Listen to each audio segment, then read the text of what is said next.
I could say when they say it's in your blood, this definitely has to be the case. Not so much because my father was a fighter. My first baby picture, I was 6 months old, I had boxing gloves around my neck, little baby shorts, baby boom boom on it. When I sing boom boom, I want you all to answer me back with out go the lights, right? Boom boom when you sing out go the lights. Let me see those hands up above your head. Way up high, way up high, way up high, way up high, up above your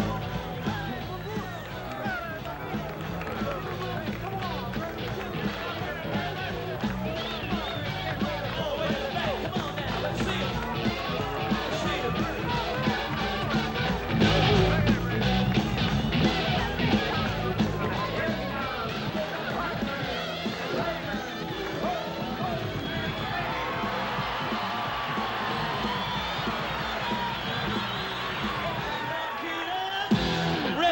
Fight! Right here.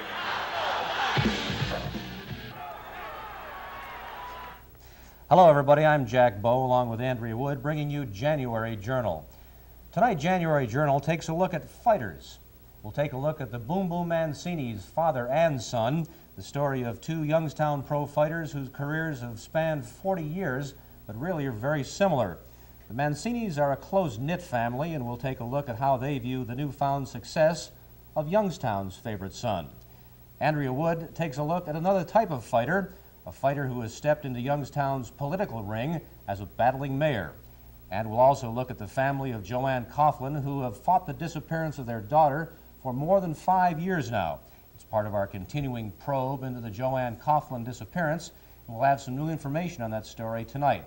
But first, Andrea, let's take a look at fighter number one in the ring, Mayor George Vukovich. Mayor Vukovich.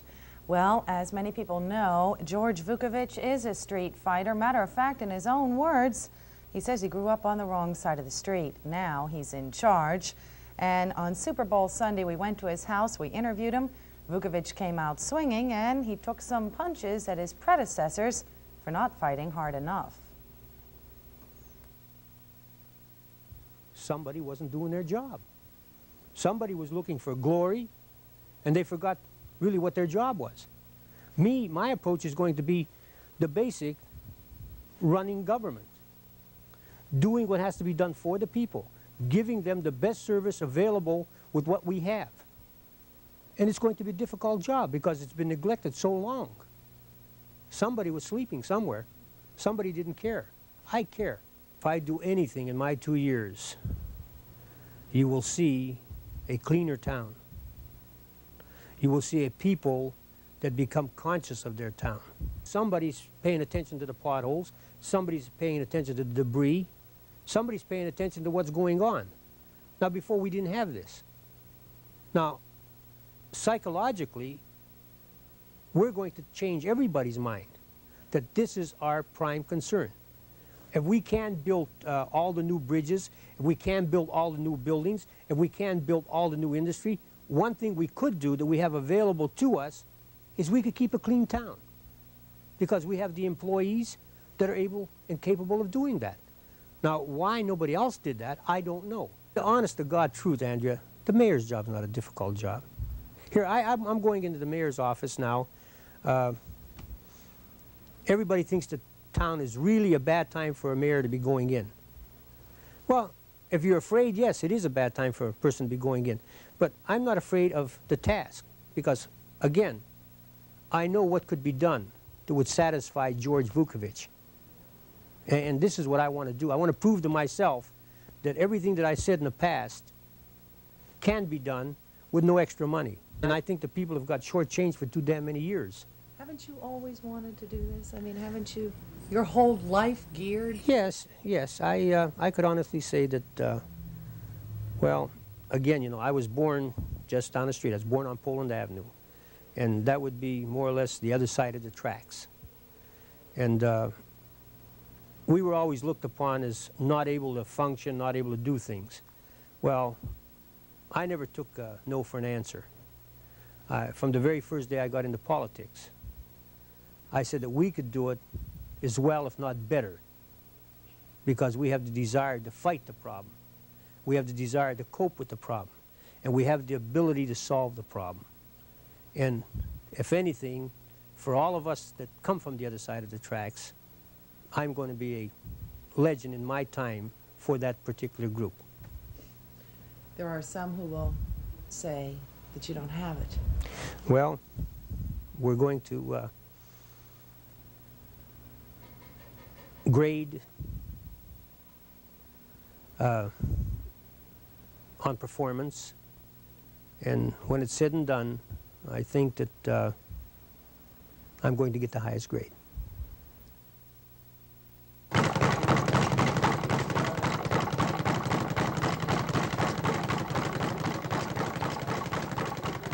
January Journal will continue.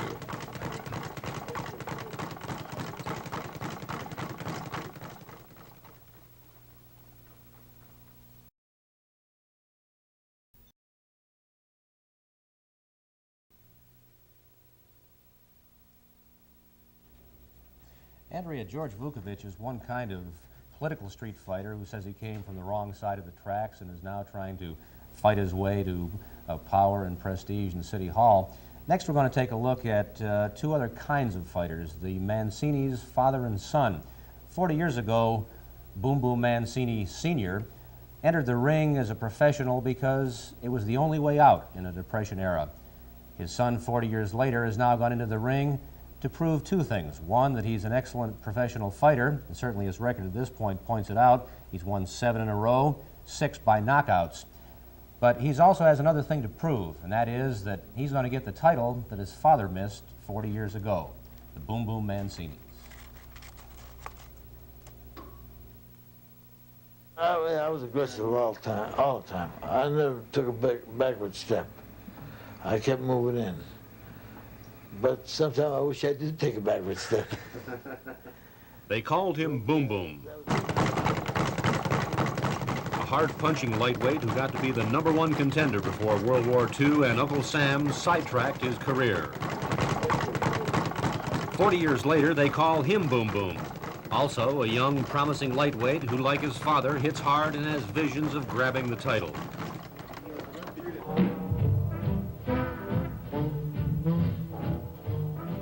For Lenny Boom Boom Mancini, the memories of a million punches, Tanktown fights in grimy little gyms, and that one elusive shot at the title are still vivid.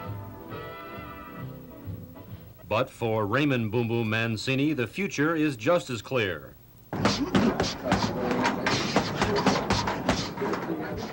He wants that title his father missed. Since I was little, all I've heard is the stories how he got robbed of the lightweight title. He signed, and then he got drafted a month before he was supposed to fight. And, he never talks about it badly, but I know, it broke his heart, and I could just see it. And ever since I was little, I've always said I want to win that title for me and my father. For most boxers who go into the ring to make a living, it's only a way out. Poverty, broken families, chronic unemployment. That's the stuff that puts lead in a boxer's belly and steel in his jaw. It was depression. I couldn't get a job. We had to fight hard. I had to fight a lot of tough guys before I got where I did. And we didn't hardly get anything. I got $20 in Youngstown. 4-rounder, $20. I fought a 6-rounder, got $35. But young Boom Boom doesn't fit into that mold. A star athlete during his school years, a class president at Youngstown's Cardinal Mooney, a popular kid from a comfortable middle-class home. That's not your classic profile of a pro boxer. It's funny because when I was a little boy, people said, what do you want to be? I said, pro fighter like my father. And they say, oh, that, people think that's cute or whatever because, little boys at that time want to be firemen and everything. But the funny thing is, that's always what I want to be, and I've stuck by it. He fights because he likes it. I'm going to tell you something. He looked at I never used to know about it. He used to go and look at my scrapbook. He knows more about my scrapbook than I do myself. He knows about every fight I had. He could tell me punch by punch. For the last several months, Ray has been training in New York City, where his manager David Wolf and trainer Murphy Griffith are headquartered. The day before his January 15th fight with highly touted Dale Gordon, they brought their young lightweight to the Buckeye Elks training room for a workout. Get down a little more. Get down a little more. Come on. Let me make that step. That's it. There you go. That's it. Now keep the elbows a little close to you, okay? Keep them a little close. Loose, but close. To the left and to the right. The kid has so much talent, and because being an amateur, you know, it's different from the pros. But what I like about the guy, he's got the tools, he got heart, and he's really aggressive, and he's got a lot of the things that mostly you look in to see if a fighter or a prospect's got it, you know. And he doesn't have a good style for the amateur rank, because the amateur ranks is straight up, and they, you know, his style is not made like for the international boxing style, and he wouldn't go far in that. But as a professional, this kid would go. He is not only punching so much harder, but that he's finishing people now. As an amateur, he would get people in trouble and then get wild and let them off the hook. Now he's become more precise. He's shortened up his punches because Murphy Griffith has shown him exactly where the punches are supposed to go, and he's hitting the spots, and that's bringing the knockouts about. Promotion and public relations are as much a part of today's fight game as a boxer's skills.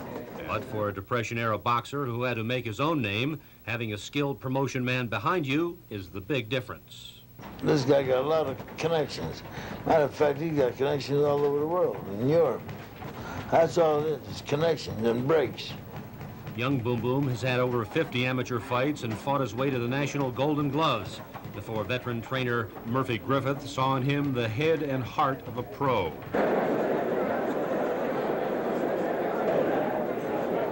An outstanding fighter from our area.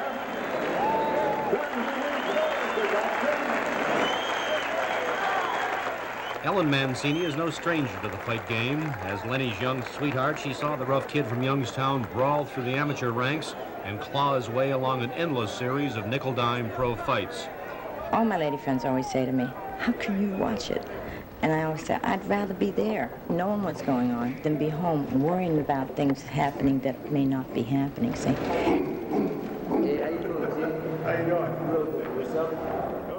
Right now, I'm married to boxing.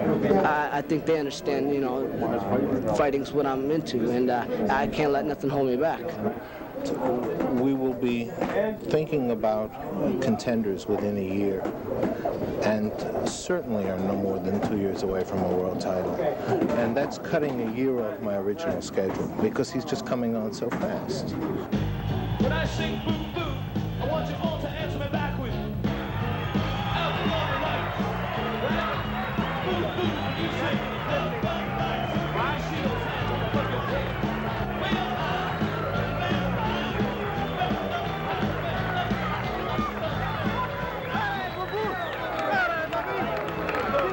Come on, ready to go. Let's go.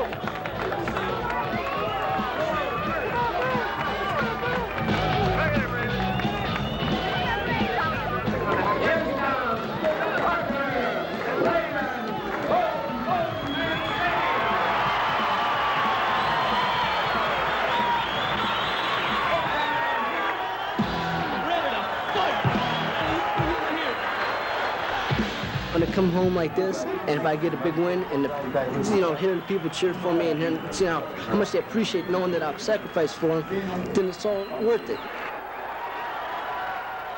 I think he deserves what, you know, the best there is, you know, because he really works hard. He's been dedicated to sports from the time he's little. So when he started thinking about boxing, he was thinking about it as like the other sports.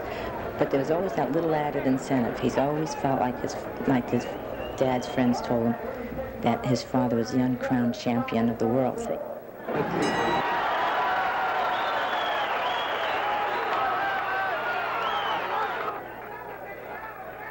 People generally classify me as a slugger, a brawler. I don't consider myself a one-punch knockout. I don't have to depend on one punch, put it that way. I do consider myself a slugger because of my height-wise and but aggressive. But like I said, I'm developing class along with it. I'm developing fluid moves. I'm getting bobbing and weaving, slipping shots. I'm not taking those shots with my face. I've got my hands up, blocking punches, and it's just not easy for the people to hit me. Well, he's more scientific than I was. He moves nice.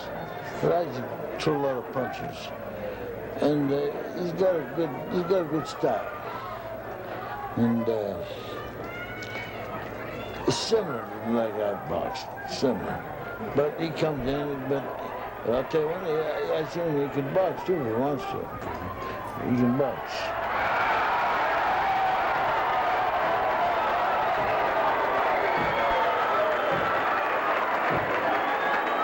It's just the idea of being a world champion. It's just something, like I said, for me and my father and for my family. If I get it for him, I feel, he's got that part of that world title. But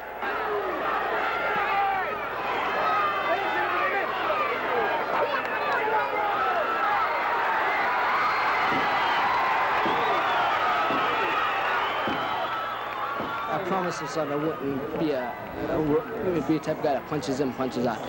Hopefully the money, like I said, will be there. I can make enough money to invest it, have it work for me while I'm go along my career. When I'm done fighting, have good things there, and just relax, enjoy life, and be with my family. I hope not to get married until I'm done fighting because it's no good for a fighter to be married. And so at the time, life will really actually be starting at time. So, but I know I got to sacrifice now, and for that to be there.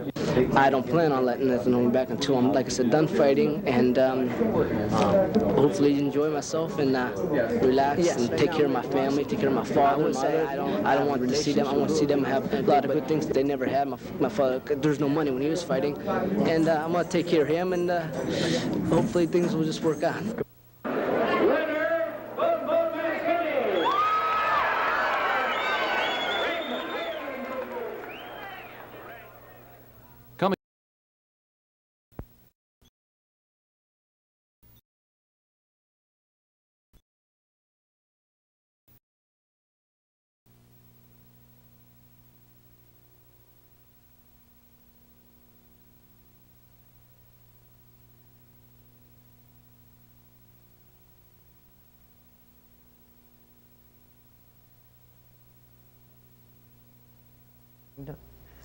Andrea, since December Journal, when we aired the entire half-hour investigative report on the disappearance of Joanne Coughlin, we've received numerous calls and letters and some gratifying responses as to our investigation and the status of it.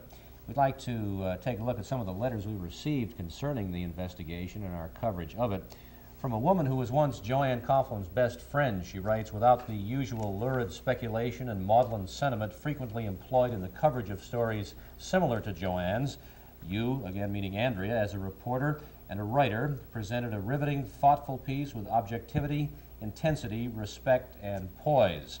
And from Youngstown radio personality Johnny Kay, tremendous reporting on December Journal, probably the best Youngstown has ever had. Keep up the good work. And from a viewer in Struthers,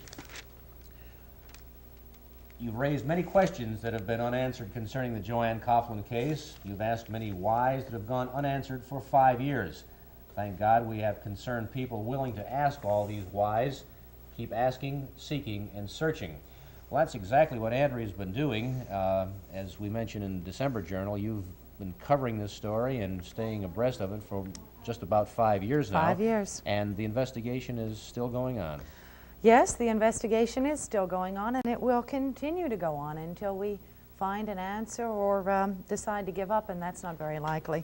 We've received many leads since our December broadcast, leads from viewers who wanted to help us find out whatever did happen to Joanne Coughlin. Joanne Coughlin was last seen December 27, 1974 at the European Health Spa in Boardman. That night, residents along Villa Marie Road at the state line remember watching a screaming woman being dragged from her car and shoved into a van. It is thought that woman was Joanne Coughlin, and that both she and her car are buried in one of the hundreds of nearby quarries. Whatever happened to Joanne Coughlin appears to be connected to a series of unsolved murders within the local drug underground from 1973 through 1975. All of the victims were believed to have been police informants or were said to have had loose tongues. Through our investigation, we have learned that Joanne Coughlin had associations with at least one other victim, and possibly, through a former boyfriend, one of the suspects in the crimes, Robert Shugart. Shugart's name was directly linked to Joanne's disappearance when a woman posed as Joanne Coughlin and tried to withdraw $800 from the missing woman's savings account. The imposter later told police she got Joanne's bank book from Robert Shugart and Howard Rodriguez. Rodriguez denied any knowledge of Joanne Coughlin, but Shugart claimed her bank book was lifted at a party that detectives never confirmed actually took place. Youngstown police passed up charging the imposter with attempted bank fraud, they say, in order to protect her and to obtain more information about Joanne's disappearance, a gamble that never worked. Tonight, there is a dramatic new development to report in the Joanne Coughlin case. A warrant has been issued for the arrest of the woman who posed as Joanne Coughlin at the Mahoning Bank, a turn of events that came about only through the family's persistence to learn all the answers. With the cooperation of Boardman District Prosecutor Michael Flynn, we watched earlier this month as Boardman Police Detective George Statler accompanied the Coughlins to Township Court. For them, it was the last chance to exercise their legal right to some kind of justice. I've wanted this done from the very beginning. I have no objections to your signing a complaint. You spoke to the people concerned with this matter, didn't you? You spoke with the bank manager. I did. You spoke with the young lady that worked at the bank. I took her picture up immediately when I heard this. That young lady's available, right? Right, I called her and she said, yes, she'll do everything she can. And let me ask you, did you ever speak to a prosecutor at any time during this? I did, Mr. Gil Martin. I see. George, how did they apprehend the girl? It was through information from another detective on the Youngstown Police Department. See, did she ever admit to it? Being at the bank? I believe she did, yes. The interview that the Youngstown Police Department did, she readily admitted to them that she was in fact in possession of the passbook and that she did attempt to withdraw the money from the bank. So. And she signed for it, right. too. From that standpoint, I don't really see too much trouble because Mr. Camor Delisio, I'm sure, could be brought in as witness. Convinced that something should be done before the statute of limitations expires in a year, Prosecutor Flynn agreed the woman who posed as Joanne could be charged with 2 felonies, forgery, and receiving stolen property.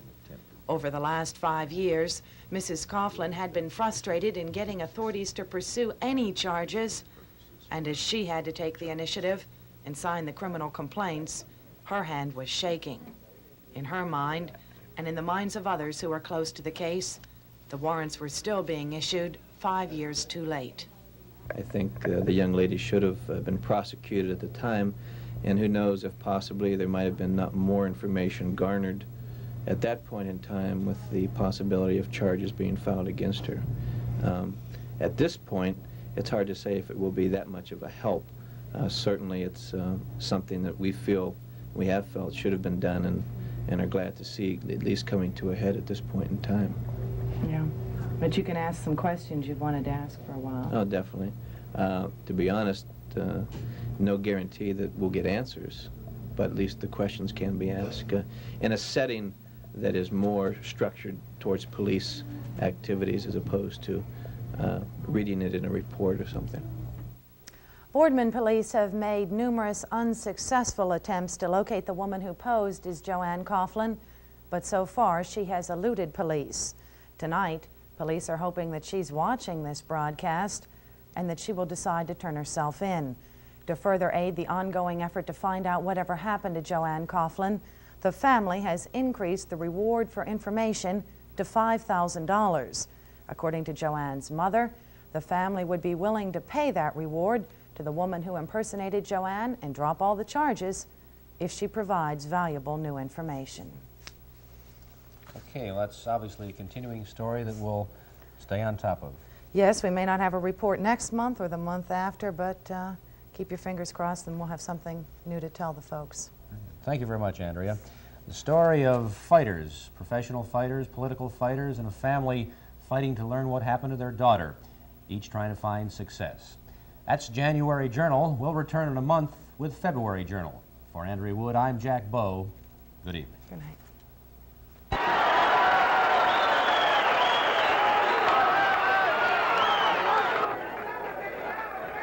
People generally classify me as a slugger, a brawler. I don't consider myself a one-punch knock. I don't have to depend on one punch, put it that way. I do consider myself a slugger because of my height-wise and very aggressive. But like I said, I'm developing class along with it. I'm developing fluid moves. I'm getting robbing and weaving, slipping shots. I'm not taking no shots with my face. I've got my hands out blocking punches, and it's just not easy for the people to hit me. Well, he's more scientific than I was. He moves nice. But I just throw a lot of punches. And he's got a good style. And it's similar like I boxed, similar. But he comes in, but I'll tell you one thing, I seen him, he can box too if he wants to. He can box.